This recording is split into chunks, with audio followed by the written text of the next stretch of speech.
Isang supermarket sa mga Tarang Pangasinan nasunog. 16 na fire trucks mula sa iba't ibang bayan nagtulong-tulong para maapula ang apoy. Narito ang report.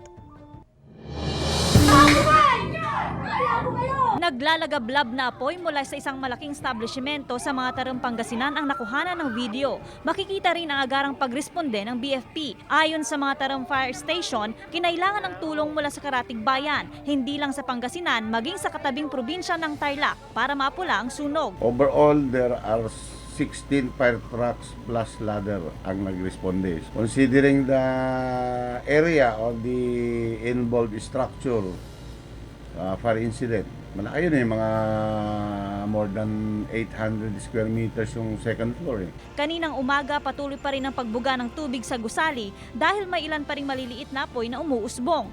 Tiniyak naman ng BFP na kontrolado na ang sunog.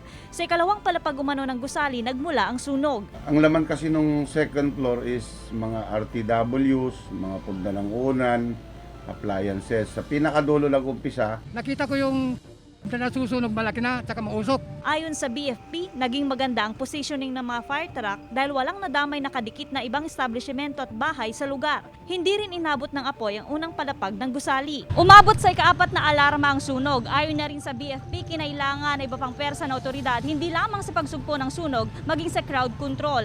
Dahil sa ganitong sitwasyon, isa sa pinakamatinding sagabal ay ang dami ng mga osesero na tila mas magaling at nagmamagaling pa raw kaysa sa otoridad. Walang naitalang nasaktan o nasugatan sa insidente. Tumanggi na munang magbigay ng pahayag ang pamunuan ng establishmento. Inaalam pa ang kabuang danyos ng sunog.